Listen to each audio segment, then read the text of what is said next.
हरे कृष्णा। गुड्डू की दुनिया में आप सभी का बहुत बहुत स्वागत है। तो आज जैसा कि आप सभी जानते हैं कि एकादशी है। आज शर्तिला एकादशी है और साथ में मकर संक्रांति भी है। तो आप सभी को शर्तिला एकादशी की बहुत बहुत शुभकामनाएं। मकर संक्रांति से कई पौराणिक कथाएं जुड़ी हुई हैं।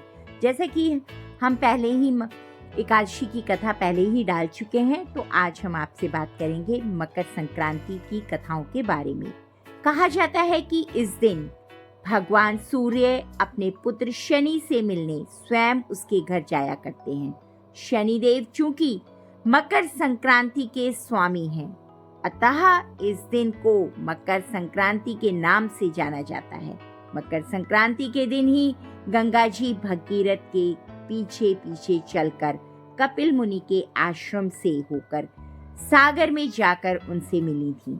यह भी कहा जाता है कि गंगा को धरती पर लाने वाले महाराज भगीरथ ने अपने पूर्वजों के लिए इस दिन तर्पण किया था। उनका तर्पण स्वीकार करने के बाद इस दिन गंगा समुद्र में जाकर मिल गई।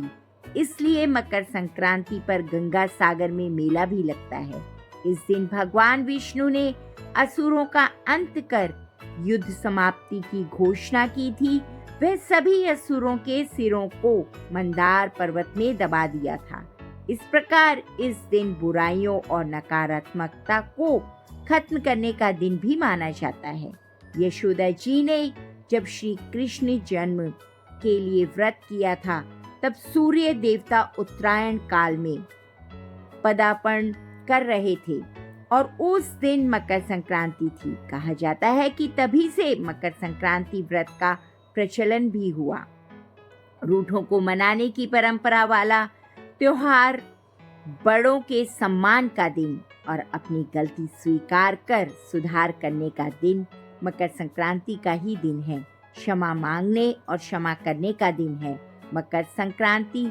इसलिए अगर मुझसे जाने अनजाने में कोई भूल हो गई हो तो मुझे भी क्षमा कर देना।